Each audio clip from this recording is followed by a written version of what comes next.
If you've ever looked at the cost of new construction here or anywhere in Greater Vancouver, whether that's condos, townhouse, duplexes, or single family homes, you've probably thought to yourself, holy shit, that is expensive.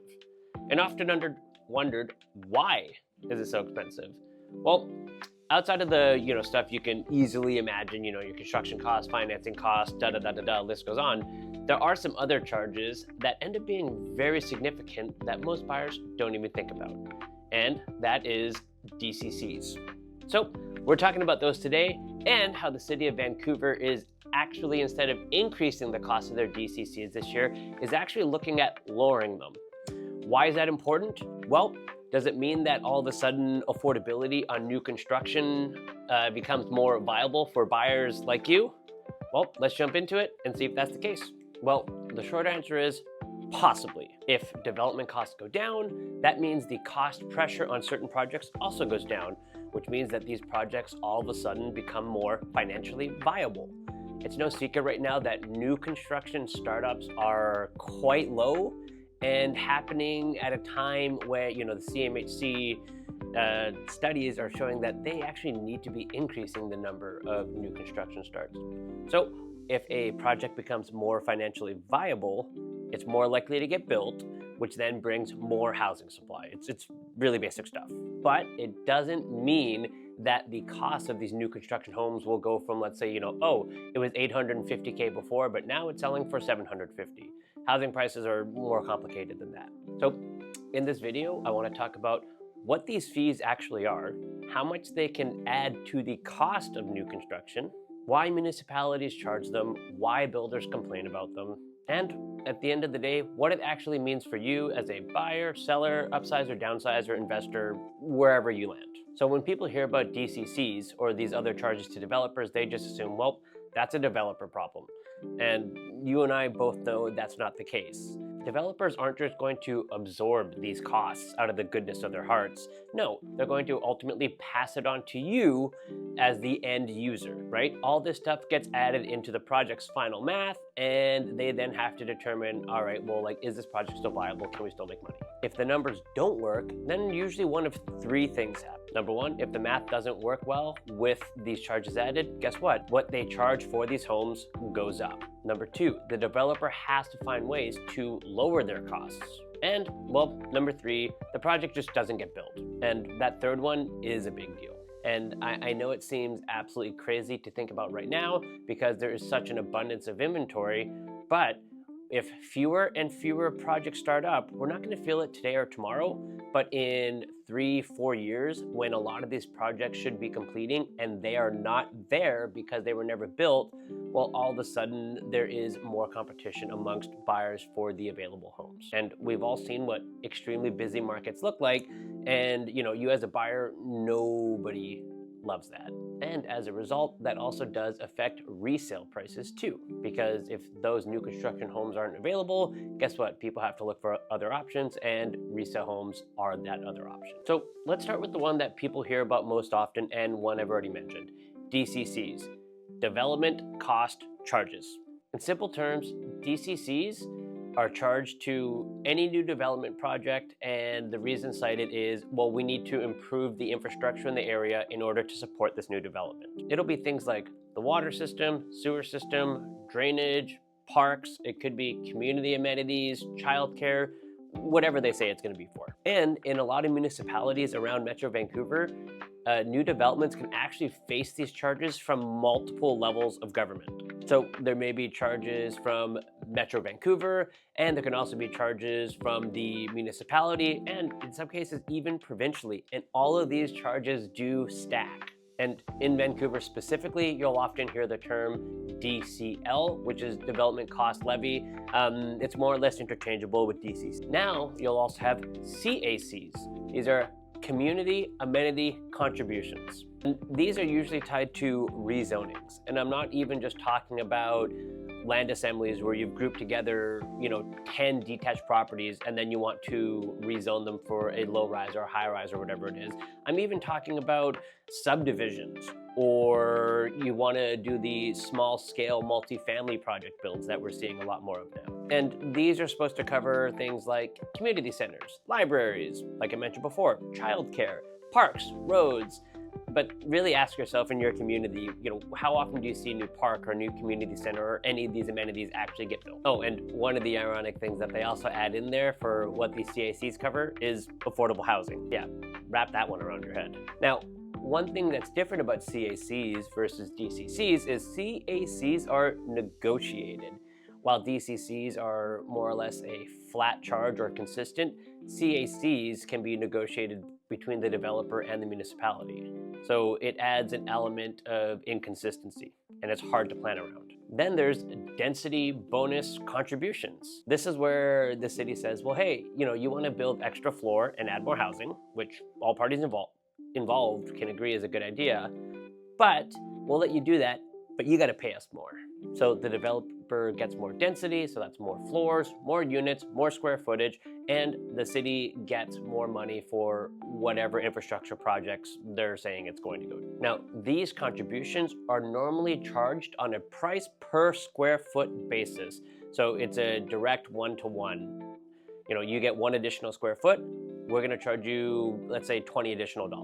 And now we're increasingly hearing more about ACCs. And ACCs are amenity cost charges. Well, all these charges, they're all really starting to blend together, aren't they? ACCs are a move towards a more standardized and predictable charge, and will probably replace CACs, which we just talked. The goal is to replace some of the uncertainty and unpredictability of CACs for a more standardized charge. Now, in theory, that's good for everybody. Cities get more predictable funding tools, developers get more certainty. If projects become easier to underwrite, then more projects get built. But once again, we go back to the first question, will buyers see lower prices as a result? And I know, we'll get to that. Okay, and we're back. Yes, we had some technical difficulties yesterday, so we're shooting this today. That's why my clothing is different. Let's talk numbers. This is kind of what you guys have been waiting for. Now, these charges vary dramatically, and that's going to depend on the municipality, the zoning. Is the project going to be, stratified for sale? Is it going to be exclusively rental? Is there even a rezoning that has to happen in the first place? Whether it's near transit, how much bonus infrastructure has to be added, and are they looking to get bonus density? And those are just a few of the factors. Now, I need to be careful here because these are not going to be exact numbers, and it's not the same for every project. This is just going to give you a rough idea of how much of an additional cost these charges that I've talked about earlier add to each specific home. For a new condo, the charges will range from as low as $40,000 per door, and you can see north of $150,000 per door. For townhouses, similarly, you'll see, on the low side, once again, of $50,000, and you can see it north of $120,000. And for a duplex, single-family home, or other multi-family project, it's really not uncommon at all to see these charges push north of $100,000. And if it's a single family home, if you're only charged $100,000, that's considered to be pretty good. And this is where municipalities and the government at large runs into its affordability contradiction. There's a real kind of duality going on here. The province, the federal government, even municipalities say, hey, we want to increase affordability, create more affordable homes so, more people can achieve their goals of home ownership, if that's something that they are striving for.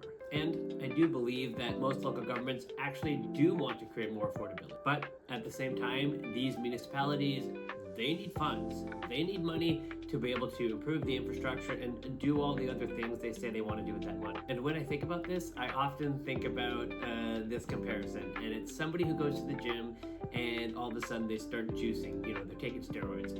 Their gains are fast. They're starting to look big. All these results and stuff is coming to them really easy. And when it comes time to, get off that cycle and stop juicing, it's hard. Because they may lose gains, they have to work harder to kind of keep what they have, and I think of municipalities on reducing these charges in a very similar way.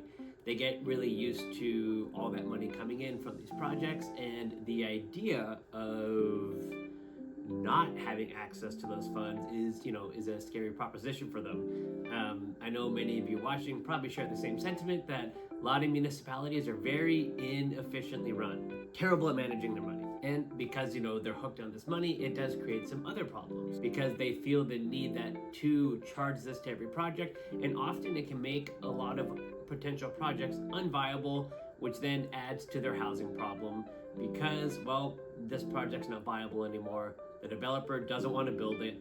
That housing is not available for people to rent or to own or to live in, 2, 3, 4, 5 years down the road. It's kind of like an Ouroboros, the snake eating its own tail. So then we finally get to the heart of the matter, the question: will lowering these DCCs, swapping CACs for ACCs, and just having less charges layered onto builders and developers actually mean a more affordable end product for you? And the honest answer is it helps, but it's not magic.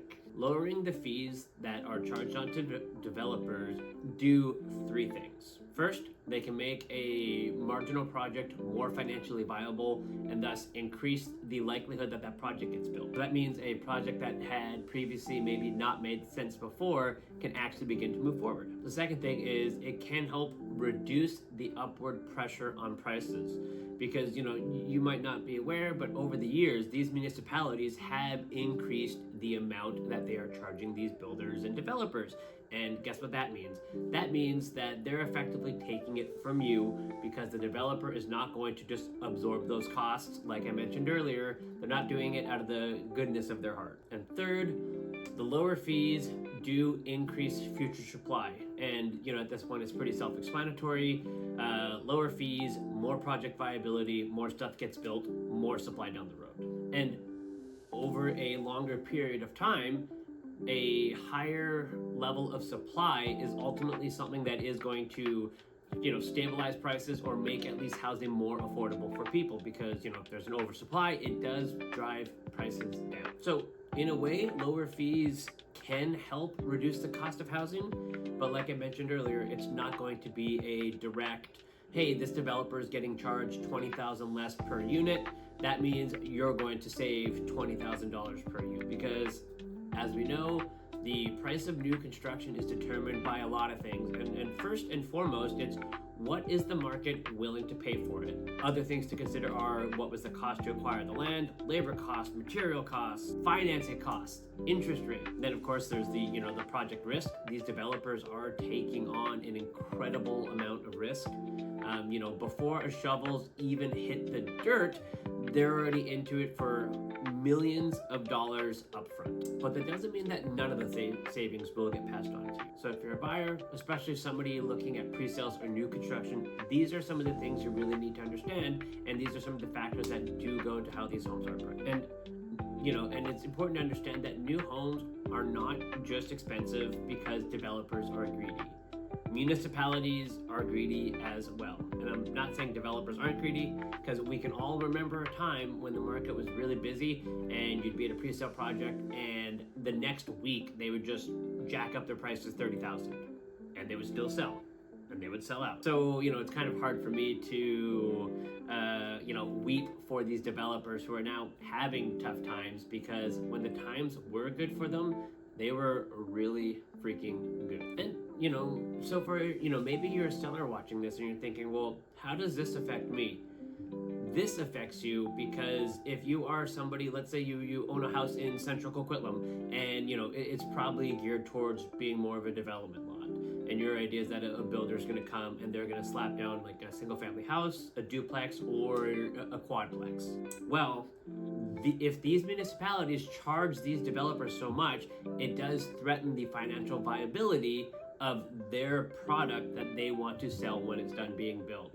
And like I mentioned before, if the math does not work out for these builders, they're far less likely to take on that risk, which means for you as a seller, if you're selling a home that is aimed towards more of a building lot, there's going to be less people out there willing to buy it.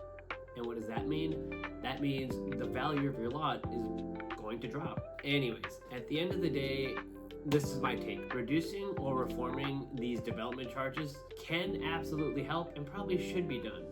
These municipalities are getting a ton of money from developers, and I get it, municipalities need the money, but they also need to be a lot more efficient at using the money and using it well. These levels of government are supposed to be, servants of the people, right? Not necessarily in it for themselves. It can make projects more predictable. It can reduce the cost pressure on these developers and thus encourage more stuff to get built. And in some cases, it can even prevent prices from pushing higher. But all that being said, it is important to understand that lower fees may not make cheaper new homes, but it will ensure that more of these homes do get built. And in the Greater Vancouver area and Fraser Valley, that is really important. So if you're trying to understand how any of the stuff I talked about today is going to affect your future plans, whether you're buying, selling, you're an upsizer, downsizer, or you just want to know more about how this is affecting your area, reach out to me on here. Give me a call or send me an email. I'd love to put together a package for you and educate you so that way you're confident with whatever move you decide to make next. Let me know what you think about this video in the comments down below. Do you think the charges that are laid on these developers are absolutely crazy? Do you think they should be charged more? So let me know what you think down below. And as always, thanks for watching, and I'll see you in the next one.